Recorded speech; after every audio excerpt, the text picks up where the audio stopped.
ओहो।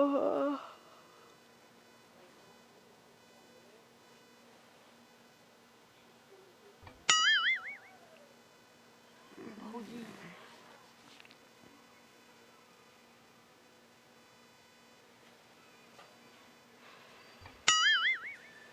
भौजी हो इतना गहरा नींद में सूत जाली न कि जगावत जगावत हम परेशान हो जाइला। भौजी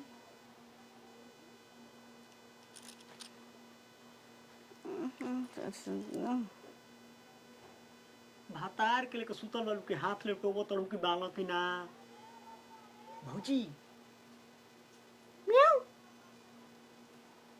म्याऊ बिला बिला बिला बिला बिला।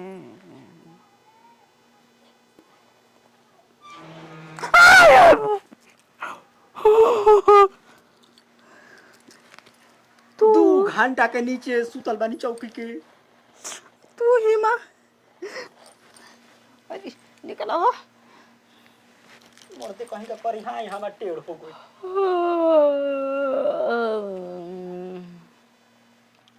कहो कितना फोन पर बतिया बिलू भैया ले तू। बा कम फोन पर कहाँ बतिया तनी मोबाइल नंबर स्विच ऑफ बा। शिव चब्बा भौजी अब बोले हन भौजी अब बोले हैं। तू हमारा किसने हिंदू में ना रह दिला भार दिला। कहो का हो बजता कब बजता? हाँ। 1:30 बज गई। 1:30 बज गई ला। तब का कहो तो तू कब के लड़ा हो? 12 बजे रात के आके चौकी के नीचे ढुकल बानी। ए भौजी ए भौजी ए भौजी इसे जाना था कि सारा मर्द के सामने जरी सुतल बालू बया तड़ू कर तड़ू। ज्यादा बहुत बढ़िया कैले हवा। बढ़िया कैला अइला हता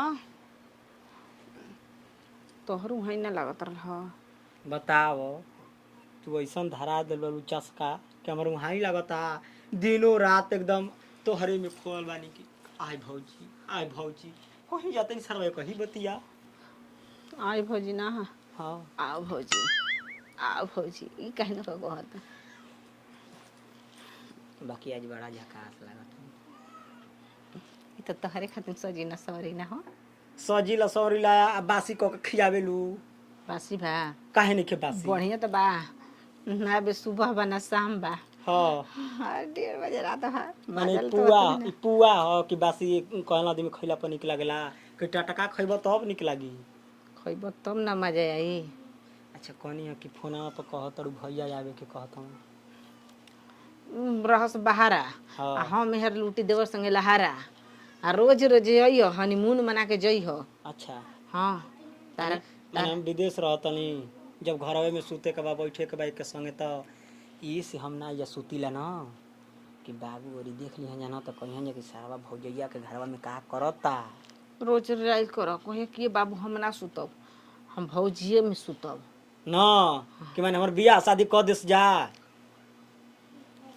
ठीक कहता रहो वो चुड़ैली आई तो तारा प्यार ना मिले दी हमरा के जायदा एगो नात पर दूगो भैंसा रहिए सा ना। हाँ हैं? तो सारा लड़ के दांत चियार दिया सो तेकर मतलब हम ऐसा नाद में लेहना डाल कि दोनों भैंसा पारा पारी खा सो आ जियो सो का हो होने उ तो जानते बानी। आव न सुत जा आव न सुत जा सुती के लहे लहे लहे लहे देवरू ढुक जा। कनिया भौजी का चलिए इनकी पारी दशहरा में तो के बक्सर के मेला घुमाई बा। हमरा के होई चाहिए केला माने देवर तना हाथा काठा रह के सारा केला पतार मन गइल बा। हाँ तो केला या केला में खाई ना छील छील के आनंद ली ना मोई खोया बिक दी ना कपार पर मजा आ जाला हो। की तो खूंखता हो भौजी खूखता हां ई हर के बा दे चले आवा सुता हो और लाइटवा बुता के आवतनी दे तोरा की जाए रे तारा तू ही बतावो ई मा के बताइया घरवा में बिलार हिया करे खुर खुर बजता। ना जी अम्मा जी बिलार ना रली हम हनी पानी पियत रही। अच्छा पी के सूत जाइए बढ़िया से। ठीक ठीक ठीक। आई के बढ़िया खुले बा। हाँ हाँ दे दे तनी। इसे सुता हम बंद करके आवत तनी। हे पा हाँ बचावा फोन कइले बा का बतियाव तारू। बुढ़िया किचन आता न की। हाँ हाँ हाँ हाँ फोन कैले बड़ा ना। आई तुम्हारी पर चप्पल का ना घरे। ऊ ना टेंगरा छोड़ के चल करो ना मन अरे का कहीं संझाही के। अच्छा होते सवेरे ओकर चप्पल ले जेबो करे घरे देवे।